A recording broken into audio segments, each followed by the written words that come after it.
आज हम Elon Musk की जो कोटेशंस है उसकी डेप्थ में चलेंगे और समझने की कोशिश करेंगे उनकी थॉट प्रोसेस क्या है। तो जो सबसे पहला कोट है वो है, the first step is to establish that something is possible, then probability will occur. मतलब लाइफ में कुछ भी करने का जो सबसे पहला स्टेप है वो है कि पहले हमको अपने माइंड में इस बात को एस्टैब्लिश करना होगा, यानी कि अपने माइंड में इस बात को एक्सेप्ट करना होगा कि जो हम करने वाले हैं वो पॉसिबल है। अगर पहले ही हमको डाउट है कि वो पॉसिबल भी है या नहीं है, तो उसके बाद हम कुछ भी कर लें उसका कोई फायदा नहीं है, वहां पे रिजल्ट नेगेटिव ही आएगा, यानी रिजल्ट सही आ ही नहीं सकता। फॉर एग्जाम्पल, आप एक ऐसे बैकग्राउंड से हो जहां पर ज्यादा कुछ किसी ने अचीव नहीं किया है, या एक ऐसे बैकग्राउंड से हो जहां पर के जो आपके जो दोनों पेरेंट्स हैं उन्होंने सिर्फ जॉब करी है, कभी बिजनेस नहीं किया है।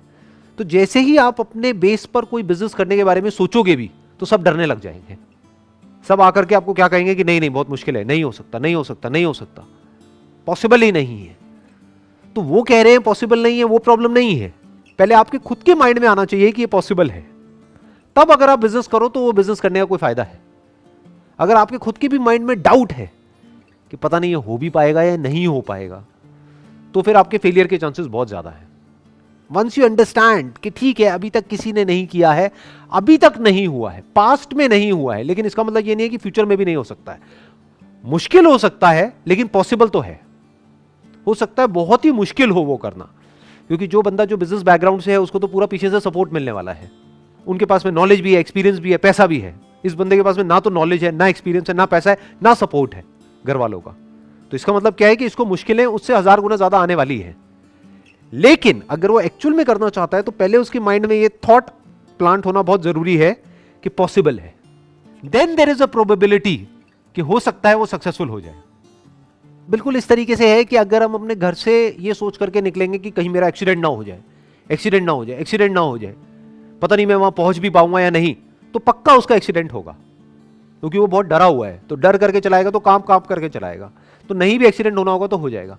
तो वो 1 से लाख वहां पे नहीं पहुंच सकता। बट उसके माइंड में अगर ये क्लियर है कि नहीं नहीं कोई बहुत बड़ी बात नहीं है, वहां मैं पहुंच सकता हूं। हाँ, हो सकता है रास्ते में बहुत प्रॉब्लम्स आएंगी, ट्रैफिक जैम होगा, ये होगा वो होगा, हो सकता है मेरे से जल्दी कुछ लोग पहुंच जाए, मैं थोड़ा लेट पहुंच जाऊं, लेकिन मैं पहुंच सकता हूं। वंस दैट इज क्लियर, अब अगर वो ड्राइव करे तो उसमें एटलीस्ट एक कॉन्फिडेंस होगा, और कोई प्रॉब्लम आई तो और अच्छे से कॉन्फिडेंस से उसको फेस कर पाएगा। तो जब भी आपको कुछ ऐसा करना है जो पास्ट में नहीं हुआ है, दैट कुड बी एनीथिंग, छोटे से छोटा, बड़े से बड़ा, तो सबसे पहले माइंड में इसको एक्सेप्ट करना पड़ेगा कि it is possible. Then probability will occur. अब इसका क्या मतलब है? मतलब अगर आपने अपने माइंड में एस्टैब्लिश कर भी लिया है कि ये पॉसिबल है, क्या इसका मतलब ये है कि आपको उसमें सक्सेस मिलनी ही मिलनी है? नहीं। चाहे कोई भी काम हो, छोटे से छोटा या बड़े से बड़ा, वहां पर प्रोबेबिलिटी काम करती है। We can't be 100% sure under any circumstances in anything. एक प्रोबेबिलिटी ऑफ फेलियर हमेशा रहता ही रहता है। मान लो कोई मशीनरी है, उसको ऑपरेट करने का एक तरीका है, उसकी एक मैनुअल है, और उसको उसी तरीके से ऑपरेट कर रहे हो जैसा कि बताया हुआ है, तब जो आपकी सक्सेस की प्रोबेबिलिटी है that could be 99.99%। It can't be 100%, क्योंकि हो सकता है मशीन बंद पड़ जाए किसी और रीजन से। बट वो प्रोबेबिलिटी भी तभी काम करती है जब आपके माइंड में एस्टैब्लिश हो चुका हो कि इट इज पॉसिबल, मैं इस मशीन को ऑपरेट कर सकता हूं। जैसे इसका सबसे अच्छा एग्जाम्पल इंडिया में हम अपने घरों में देखेंगे।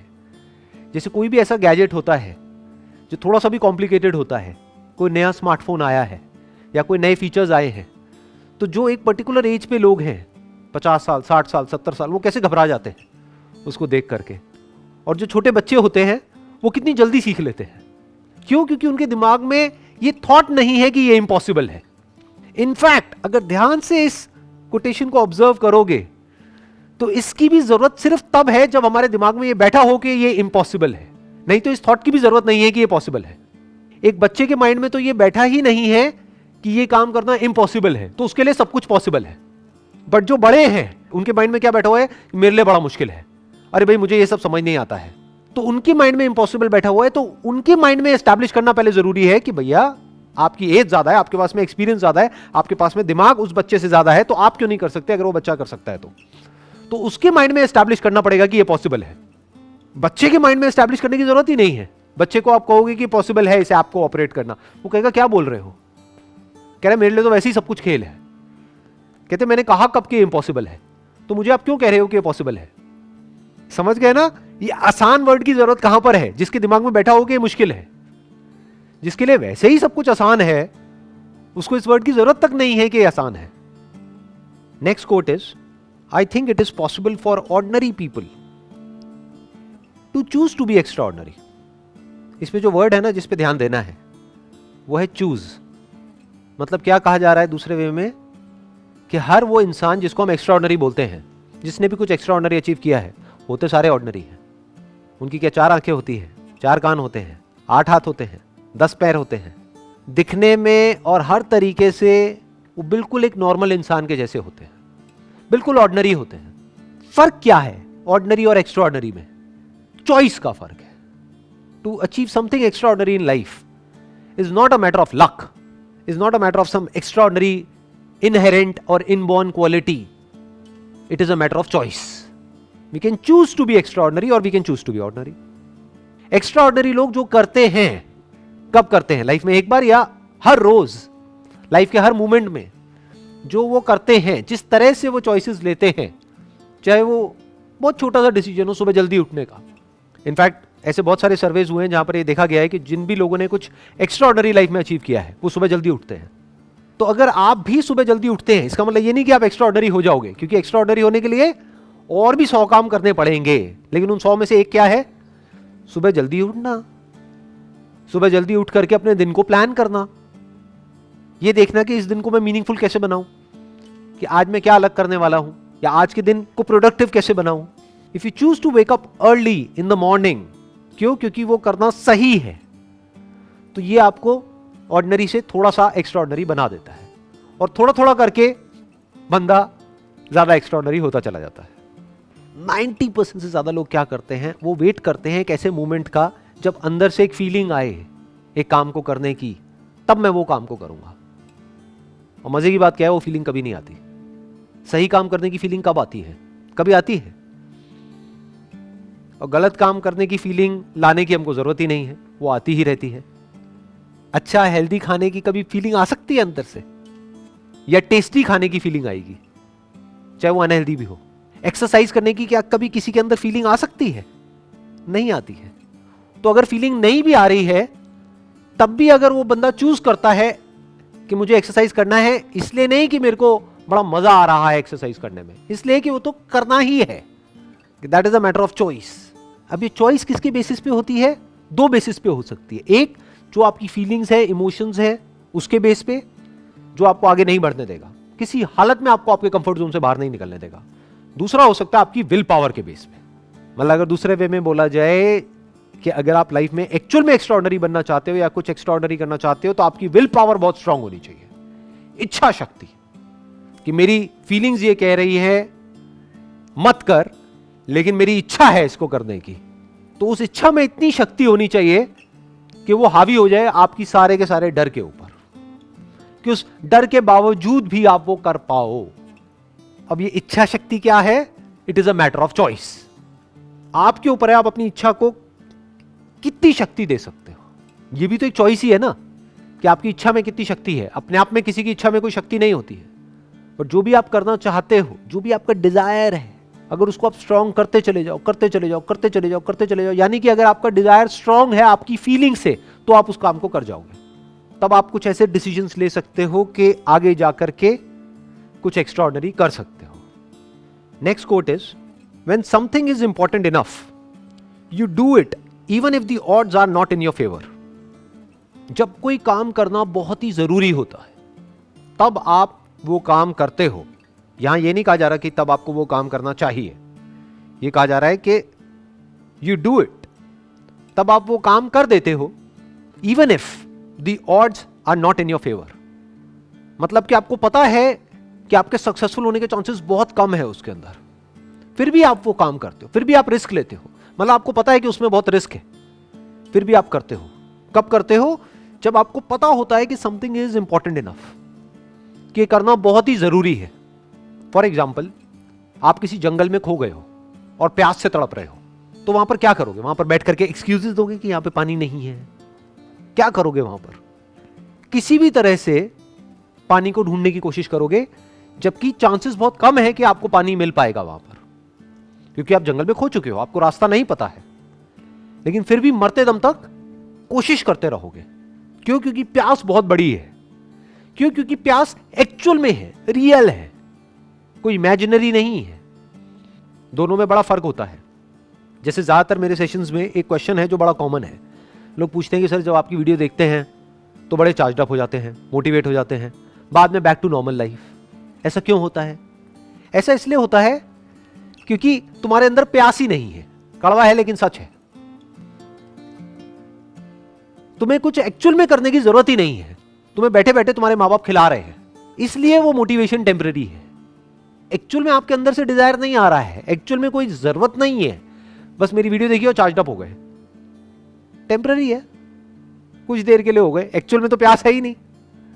तो वही यहां पे कहा जा रहा है, when something is important enough, कि जब कोई काम करना बहुत जरूरी होता है, बहुत मतलब बहुत जरूरी होता है, मतलब डू और डाई वाली सिचुएशन होती है, तब आप वो काम करते हो बावजूद इसके कि आपको पता है कि मेरे सक्सेसफुल होने के चांसेस बहुत कम है, फिर भी आप अपनी कोशिश में कोई कमी नहीं छोड़ते हो। अगर इस कोट के कॉन्टेक्स्ट को हम समझने की कोशिश करेंगे ना, तो हमको इलॉन मस्क का जो भी बैकग्राउंड है उसको समझना पड़ेगा कि उन्होंने एग्जैक्टली क्या किया, कैसे कैसे काम करे। इनफैक्ट जो भी कुछ आज तक इन्होंने किया है, 8-10 अलग अलग तरह के बिजनेसेस करे हैं, वो सब ऑलमोस्ट नेक्स्ट टू इम्पॉसिबल थे। वहां पर सक्सेसफुल होने के चांसेस बहुत ही कम थे, और सिर्फ आज तक जो किया वो ही नहीं, अभी भी जो कर रहे हैं उसमें सक्सेसफुल होने के चांसेस बहुत ही कम है, लेकिन फिर भी he is going for it. क्यों? क्योंकि वो करना जरूरी है। किसके लिए जरूरी है? इलॉन मस्क के लिए, खुद के लिए जरूरी नहीं है, क्योंकि he is already a billionaire. Humanity के लिए जरूरी है। फॉर एग्जाम्पल इलेक्ट्रिक कार्स या फिर एनर्जी एफिशिएंट कार्स, ये बनानी बहुत जरूरी है ताकि पोल्यूशन कम हो, ताकि ग्लोबल वार्मिंग का हम सोल्यूशन निकाल सके। तो ये करना जरूरी है। तो अब ये करने के लिए चाहे कितनी भी मुश्किलें आ जाए, कितने भी फेलियर्स आ जाए, कितनी भी प्रॉब्लम्स आ जाए, करना है तो करना है। इनफैक्ट जो भी उन्होंने आज तक लाइफ में किया है, हर एक फील्ड के अंदर बिल्कुल एक ब्रेकिंग पॉइंट तक पहुंचे हैं वो। यानी कि पहली बार जब वो कार बनाई तो सोचा था कि कॉस्ट आएगी अराउंड $50,000 के आसपास में, कॉस्ट आई $1,00,000। फिर दूसरी बार बनाई, फिर कॉस्ट थोड़ी कम हुई, फिर कम हुई, फिर कम हुई, फिर कम हुई, फाइनली जाकर के उनको सक्सेस मिली।